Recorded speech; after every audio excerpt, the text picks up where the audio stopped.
All right. Welcome, everybody. Welcome to the What the Football channel. This is the BH and Scrubber Show. We support the Washington football team.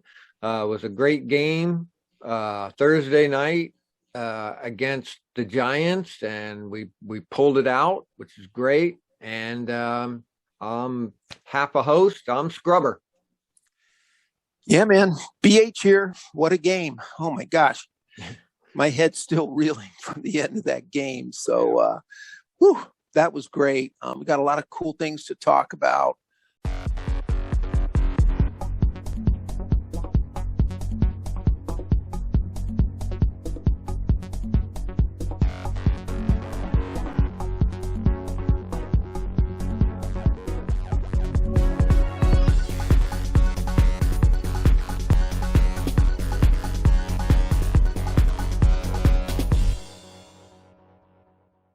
Welcome back, everybody.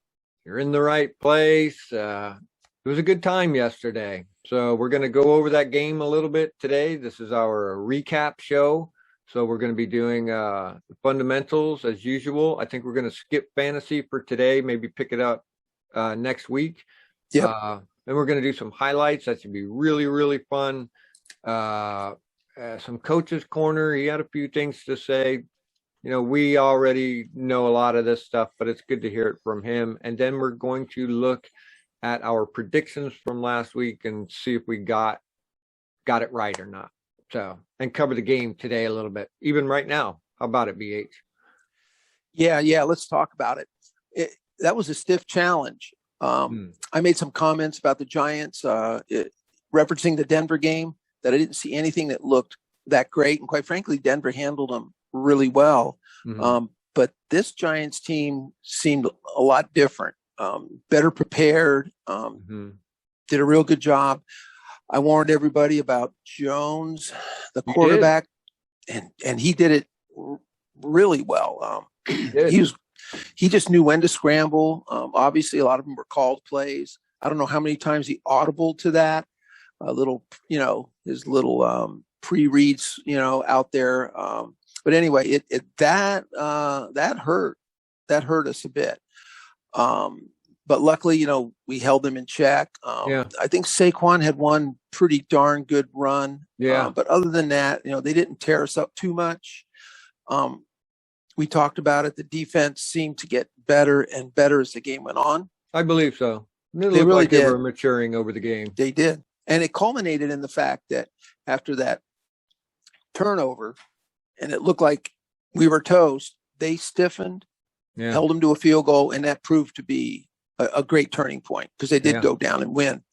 One of the earlier turning points for them, kind of doing the same thing too, was earlier in the game, the Giants were getting within field goal range, and the boys pushed them back out of field goal range and forced them to punt. That was good. I think there was a penalty maybe in there, helped a little bit too, but still. If the boys are forcing these, it looked like the Giants were having problems with illegal motion. So I don't know how much of that is our boys getting in their ear and causing them dysfunction. But they had a lot of dysfunction there in that room. So. And it was a little bit of both. I mean, I think it went hand in hand because they were starting to get pressure. They were starting to get up, and their offensive line was getting jittery. And it was kind of like 3 plays in a row. They just went boom, boom, boom, went back. So good point. And that's really good to see because hopefully they can take that maturity and that growth from this game and just build on it. Because in my mind, they are not yet looking like the unit from last year. But that happens. That happens to every team, different units. It's a new year. And you'll see offenses that aren't clicking. And it's a long year.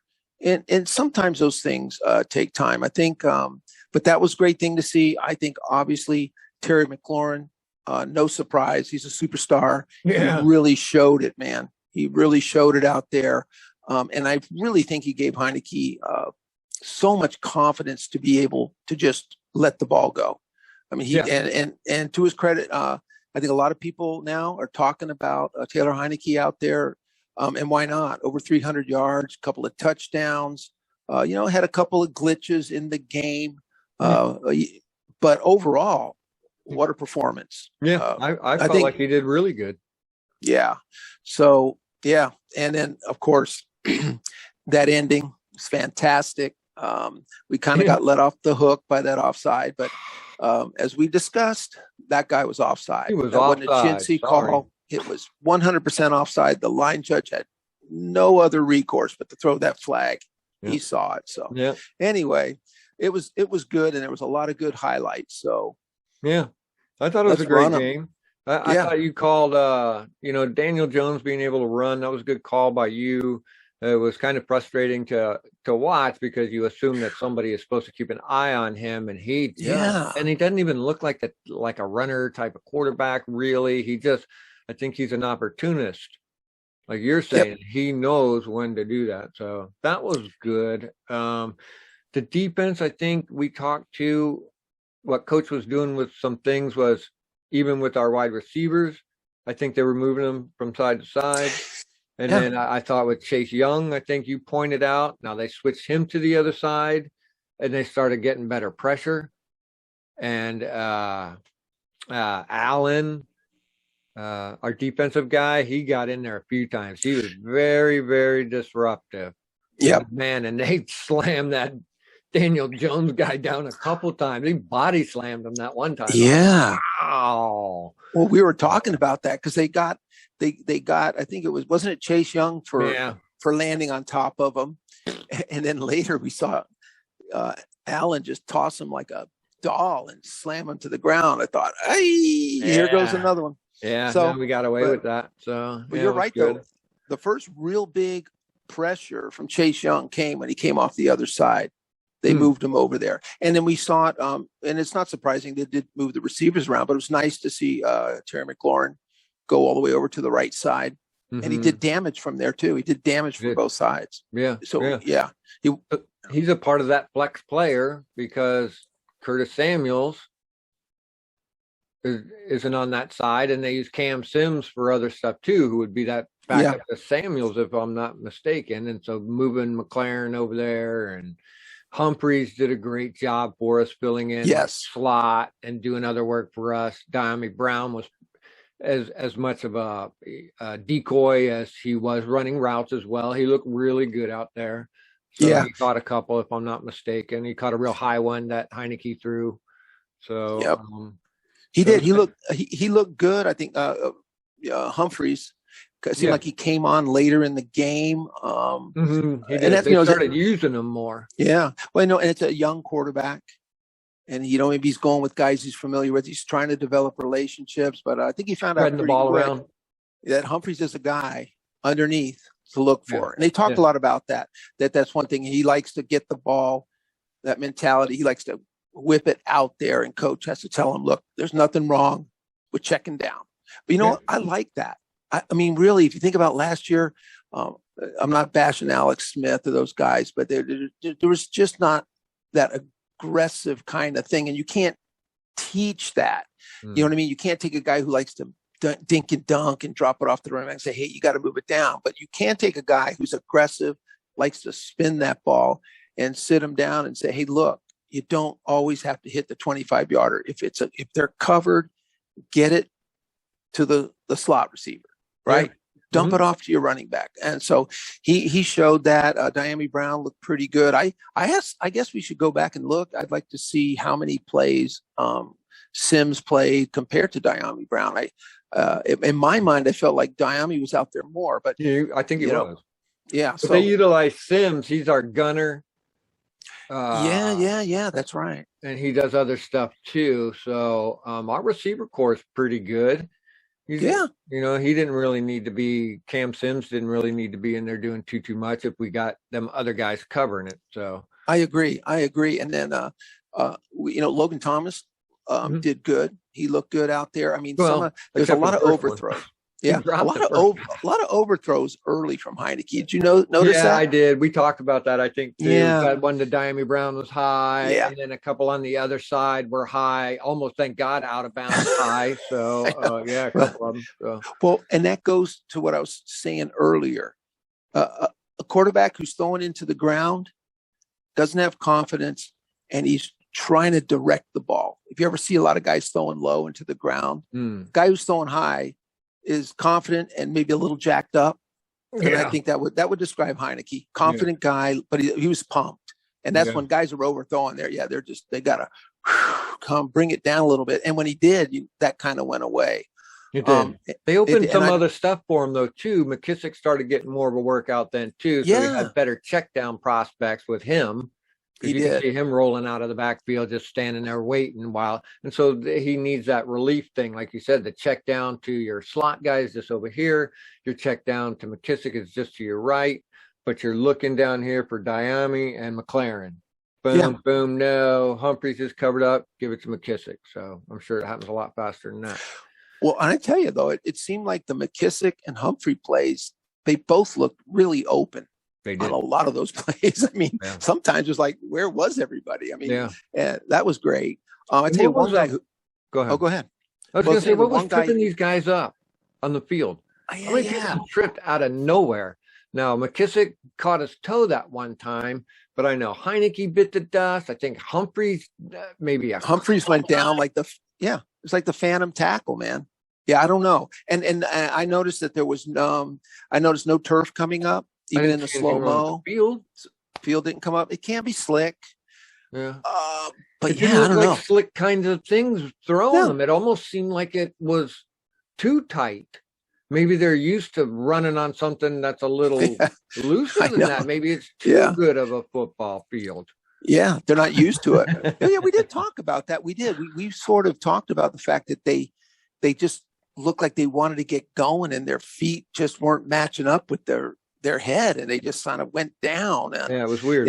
Yeah, several times to the point where you noticed it. One or two you can let go, but it was like 5, 6, 7 times this happened throughout the game. Right. I thought that was weird. Yeah, phantom tackles and what else? I think we got to talk about.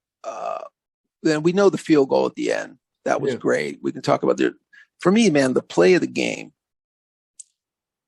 was that throw in the end zone to Ricky Seals-Jones. Yeah.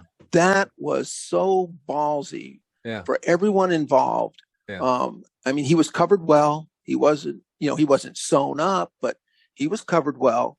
And Heineke just reached back and just threw that ball where it had to be caught. Yeah. And Ricky went up and got it. And then still in the corner of the end zone, he got his feet down. I mean, you could see he was working on it. He knew where he was. Yeah, he was. Yeah. That was a great play. I love that. It came out of nowhere. I was like, I'm trying to get the number. I'm like, who the hell is that? Seals-Jones. It popped in my head. I was like, man. I know. You're right. That was a really, really good play, man. I loved it, man. And it just shows Heineke is dealing the cards to everybody. It's not great for fantasy, but it's great for a winning football team. Who cares? That shit around, man. Everybody got a piece of it. I mean, Antonio Gibson looked really good. He had some sparks there. I think he was out for a little while. I think he just took that shot, on the sideline. Yeah. But he came back in and then kept running, kept doing more. Yep. So he was fine. He didn't even slow down. So that was good. I think before when they were saying he was hurt, it might be his shoulder. Yeah, that's a tough one for a running back too. So. But in both cases, it was just that typical. You got hit hard. It stings for a while. Trainer especially right on his cap, dude. On that one in that game, I mean, that guy shouldered him right in the cap, and you could see him get like a Charlie horse or something. Yeah, so, it was. Yep. Couple other things. I saw there were some heavy penalties on both sides. Like I forget what it was. It was like I think we even had like 9 or something crazy or 7. Yeah, they had 9, we had 7 or something like that. I was going to say we dominated in penalties, Scrubber. Yeah. Oh wait, that's bad. Okay. Wait, I know. Yeah, a couple helped us from their side. I mean, they had a lot of illegal motions on their side. I think we pointed that out. They were in turmoil, and you could see the coach on the side. They weren't connecting. But I thought for their side, I seen some people commented on when Daniel Jones ran for that touchdown. People were complaining that block. That holding that barred him from getting the touchdown he was going to score anyways, and they shouldn't have. Hey man, that was blatant freaking holding. He would not have scored that touchdown. That guy would have clobbed him. Yeah. He wasn't And they being do held that. like that. He was being molested for a second, it looked like to me. Sure. So And there's that was plays like horrible. that where it doesn't matter. If a guy is somewhere in the vicinity and the guy's having his jersey pulled, they'll call holding. And the ref's not going to make a decision to where, oh, well, he really wouldn't have gotten him anyway. That's not how that works. But the bottom line is that was huge. Even the announcers, both announcers were like, slam dunk. So, and so I would have to go back and look and see what kind of penalties we incurred, but it did seem like that was really, we talk about that's in fundamentals, if you're up at 8 to 9 penalties, then you got a problem. Yeah. I think if they're spread around, if they're not the same ones over and over, so let's say your linemen are holding or something because they're not able to block. So if you had 2 or 3 or 4 of those, that might be bad. But if you had, I think William Jackson caught one, but that one looked borderline to me. The thing where Chase Young fell on the guy. What is he supposed to levitate and not fall down? But did he not put the pillow under him before he tackled him, or ask his mom if it was okay if he could knock his baby down? You know what I'm saying? What are you supposed to do in these situations? Because he was literally in the air as it's happening. And he didn't go hard on him or anything. It looked like he tried to pop up. He was going, look, I'm not doing nothing. But that wasn't full force. Yeah, that wasn't so some of them force. penalties can come off a little bit are forgivable. Yeah, who are you talking about? William Jackson penalty? Yeah. I didn't get that. That wasn't, I didn't see it. They showed it in slow motion. And I thought that was ticky-tack. Now, Sam Cosme had a couple penalties, and one was he kind of headbutted that guy. Yeah, that was totally uncalled for. Yeah, he was terrible. Again. Yeah, that was awful. And it was a correct call. I mean, he went helmet to helmet, and he's on a 195-pound, corner. He could have just pushed him right out of the play easily, but that's okay. He's a young guy. And then the other one was his holding, but he got beat, and he was just going to save the quarterback. And I think that's fine. I think it's the same thing. I think when a corner gets beat, a guy does an out and up on you, and you get beat, you just grab his jersey and pull him to the ground. If he's going to score a touchdown, just do tackle him before they yeah, just do it. Yeah, just take him down. The same with an offensive lineman. You get whooped, and the guy's coming around to get your guy. Just try and hook him and bring him down. And that's what he did. So, but overall, I can't really, I mean, the one play was boneheaded, but overall, I thought Cosme, his second NFL game ever, he's doing fine. I really like protected. I felt like Heineke was protected. I felt like he really knew how to move around in the pocket with those guys. It looked like they've been practicing together. They understood each other. I thought he did great. Yeah. He did a couple. We had some drives. We had a couple good big drives. One drive was long that capped off with the McLaren touchdown, and then the other drive that capped off with McKissick scoring the touchdown. Those were either like 9 or 12 play, 6-7 minutes, blah, blah, blah, down the field, doing well, working it side to side, runs, McKissick, Humphreys, McLaren, mixing it up as they went down. So that stuff looked good. If they can do that just even a few times in a game, you can do that from here on out. So it's like doing this kind of stuff that we do. Exactly. You can nail it and get it right. Hopefully in the future it will continue to do good. So let's see. Our O-line did good. It was good to see the crowd there. That was a lot of fun for me. They were cheering. They're maniacs. So you get your hardcore for games like this. What else did there was something here. All right. No, I think that's about all I had from the game. It's just a young team. I thought they did very, very well. So looking forward to the next one. So, all right. What did we just cover there? Should we go to highlights and show them something? Yeah. Let's show everybody what we were talking about.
Well, we're going to look at some fundamentals real quick. We kind of looked at some of that stuff when we were talking about the game.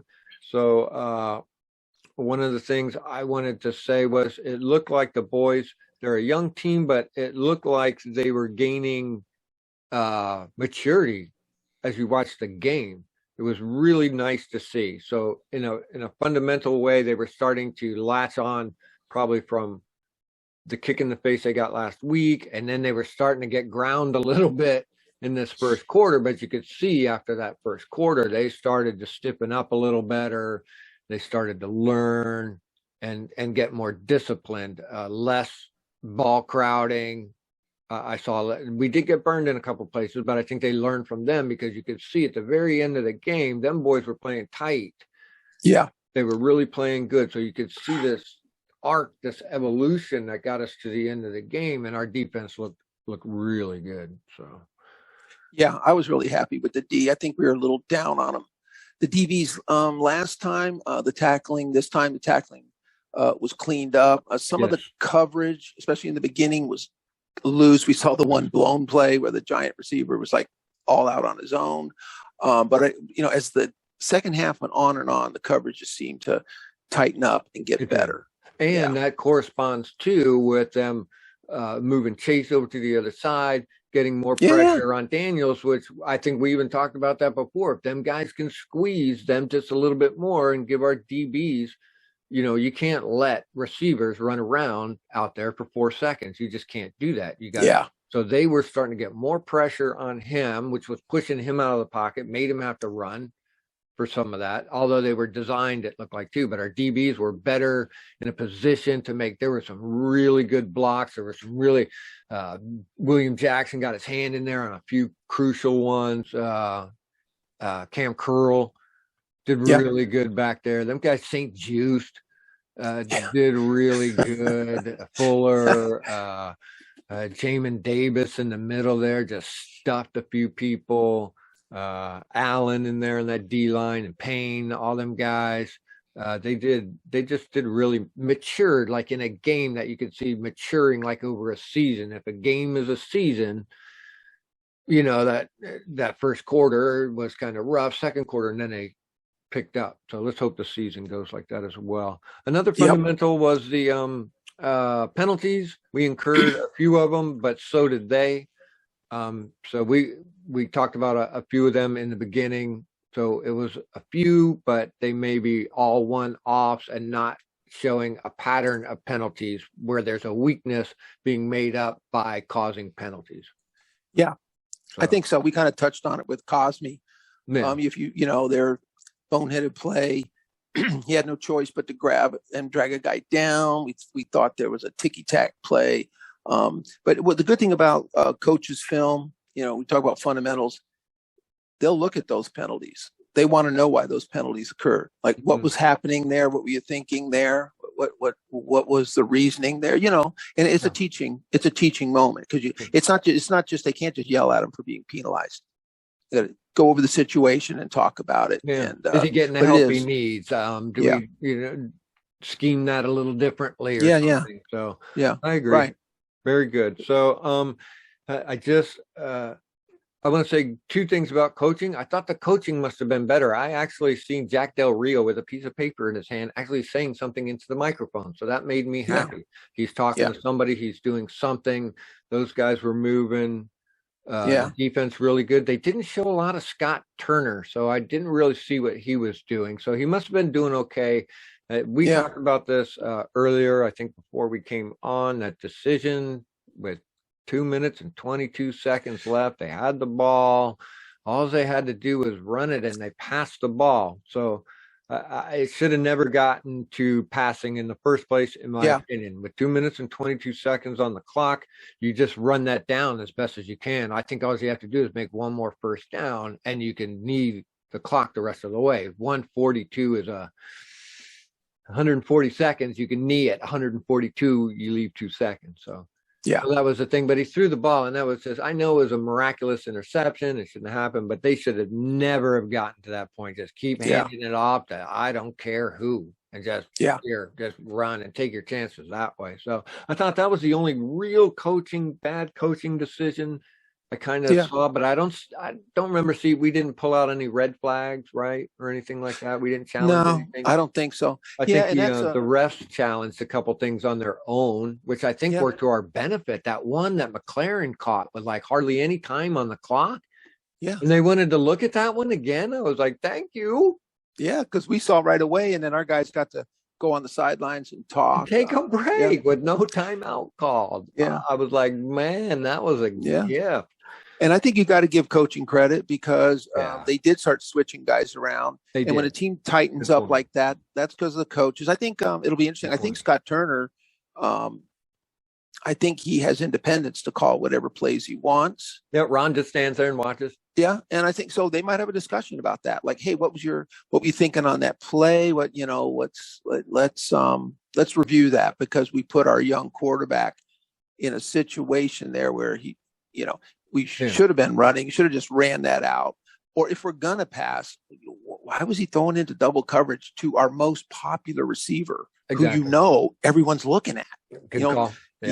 Just throw someone. Put Andre Carter out there and let him run out in the flat. Yeah.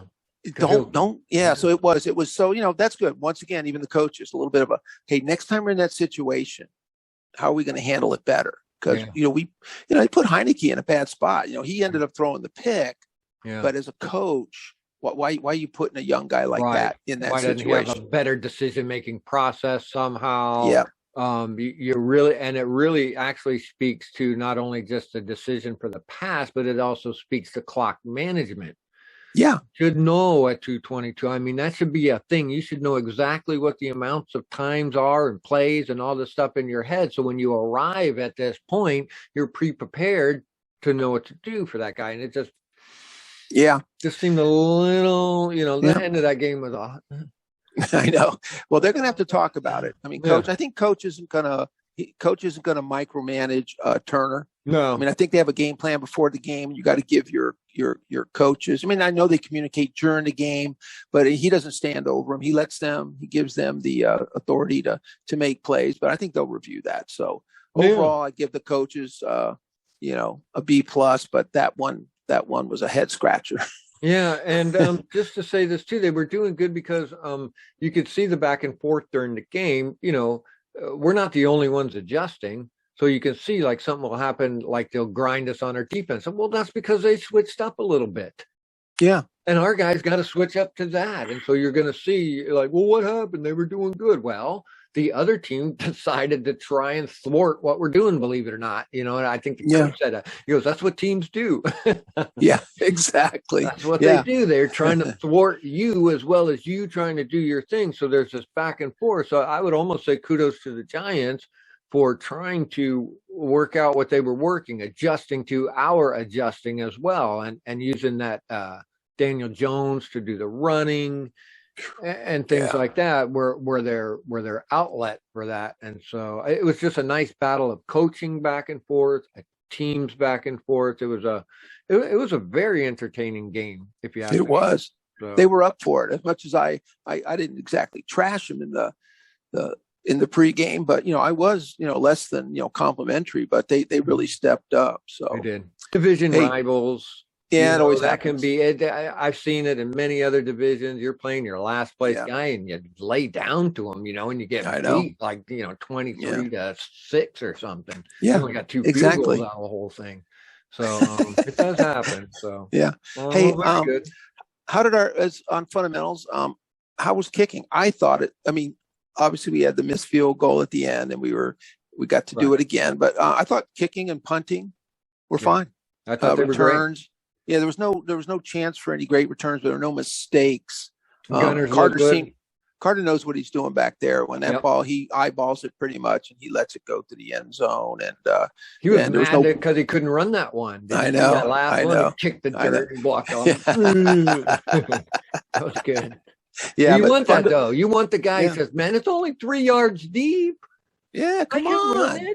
Yeah, but they probably won't let him. They probably give him a line that he can't run. So, but fundamentally pretty good. And that was a pressure situation for our kicker. He's gonna have to work on that.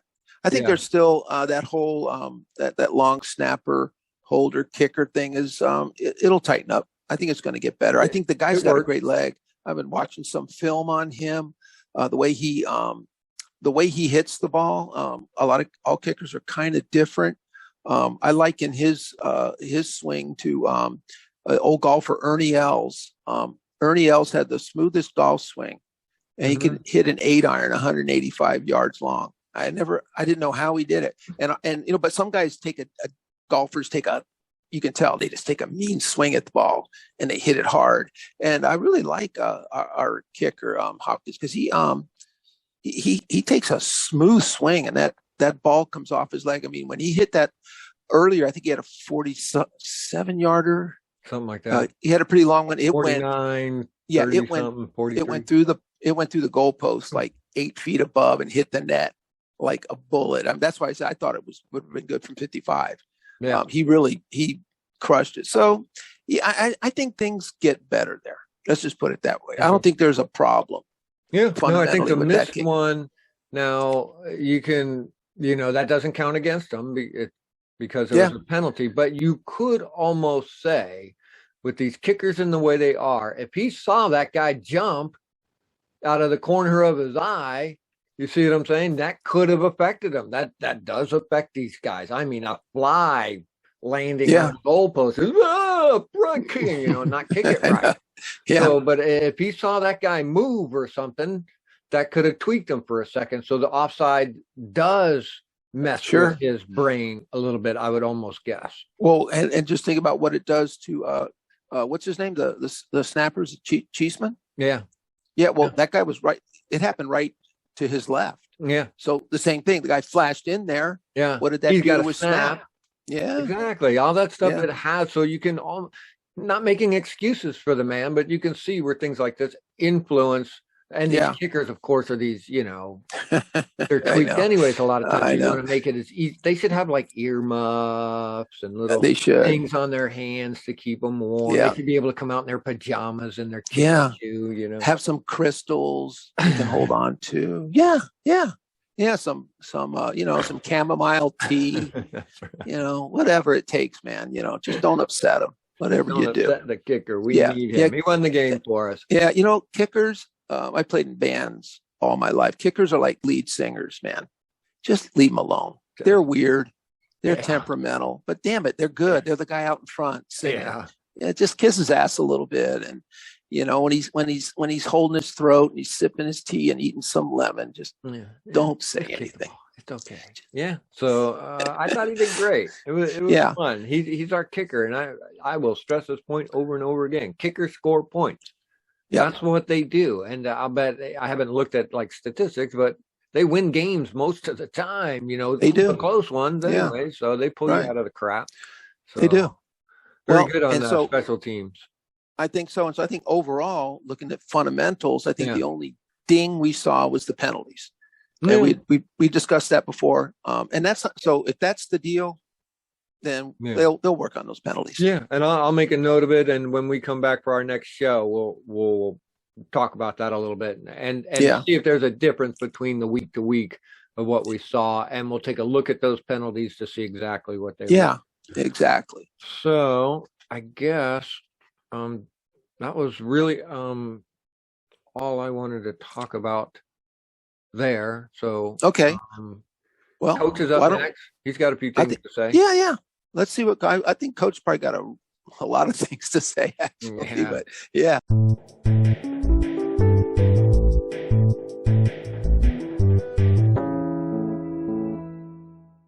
Well, probably the biggest thing too is again, things go hand in hand, and sometimes when you're not getting the pressure, you've got to be able to rely on the coverage and vice versa. So it works hand in hand, and that's something we got to get corrected, especially on the third down situations. We had some opportunities, and we just missed some opportunities to make some plays. Very fortunate to pull this one out. It's a good football team over there. They got some good athletes, some good football players. They made some plays. They put themselves in position to win as well. And the unfortunate part of this game is somebody's got to lose. The thing that was real impressive about him was the way he bounced back after the turnover. Prior to that, he went down in 3 plays and scored a touchdown, and then we turned around and we were trying to kill the clock, he made a bad read, made a bad decision. He should have put the ball in the back's hands, going to the flat instead of trying to throw the curl, James Bradbury made a heck of a play, and but getting that opportunity, he stepped up and realized that there's certain things that we got to be smarter about. And penalties is one thing. We can control that for sure. And I will say this too. I thought Scotty, made some really good calls.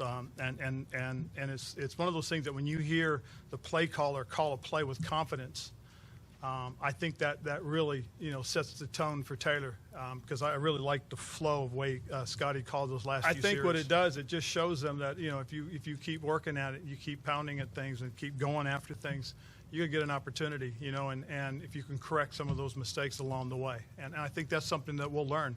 I'm really anxious to watch this tape because there were some really good things. And, again, got to give them credit. They made some things happen. Again, the one thing we seem to come up against Daniel Jones every time is, he freaking runs the ball. And that kind of sets us back a little bit. So we've got to be better at that.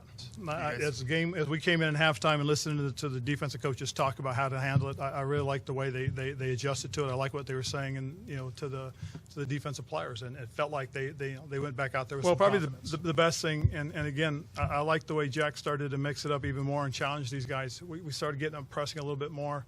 We ran a few more pressures, and those were the things I think that really started to kind of separate us and gave us a better opportunity. Darren, it was cool. It really was, and that's what I've always talked about. If we can get the fan base engaged and get them back, we've got to win football games first and foremost, and today's a good start for us. But if we can get the fans back and get them on our side, it'll mean a lot to these guys.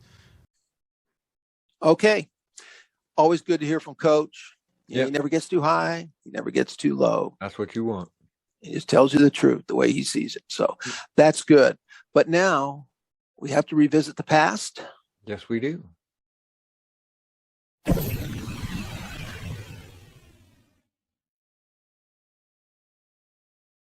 Talk about some predictions. How did you do, Scrubber? I did great. I predicted a win, and it was a win, and it was a tough win. So, but we did nail it. I got it. AI over there got it because he piggybacked on our prediction. So yeah, that's 1-2. How about you? I predicted the win, and but I predicted I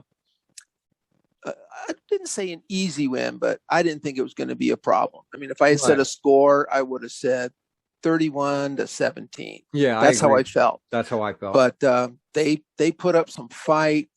They played very well. But who cares? I got the W. So all three of us, for once, we can go into this long break, no animosity. Yep. We're all in this together now. Yep. 3 wins. So, well, where do we go from here? Well, it looks like we are going to do our next show is going to be our prediction show for the game against the Bills. So that show is going to be Saturday, September 25th. That will be our prediction show for that game. So yeah, man. Everybody show up for that, man, because that's a big game. That's a big game. That'll be fun. And I believe I'm going to be here doing a play-by-play. Cool. BH is going to be doing his thing at home. He's going to be watching us in the chat, hanging out with us a little bit. He might join us too. But sure. I thought our play-by-play thing was a success. I enjoyed it. I had fun. We had one viewer came. An international viewer woke up at 4:00 in the morning to come and watch our show. That was cool. Telling you, man, you talk about feeling good about something, man. That's pretty cool. So, well, that was different, man. I'd never done anything like that, and it was that fun. Was crazy. Thank you. It was good. Oh yeah, it was a good process there. So, let's see. So, just on that note of the wins too. So we're 1-1 in our standings, and the Eagles got to play San Francisco. So they'll probably drop to them. And then Dallas plays against the Bolts. So hopefully the Bolts will do to Dallas what they did to us. Yeah. So if that fleshes out in that way, we will sit atop of the NFC East by virtue of the fact that even though we're 1-1 with the Eagles, we beat a division rival. I think so. That should put you on top if it falls out the way I just described. So yeah. let's hope for that this Sunday. Let's hope. Yeah, I'm going to be watching that Dallas game. I'm here in Dallas. Always get those Cowboy games. Gives me someone to root against. Yeah, like you said, hopefully the Chargers punch them the way they did us. Yeah. All right, man. Hey, great show, man. Thanks. Later. Later.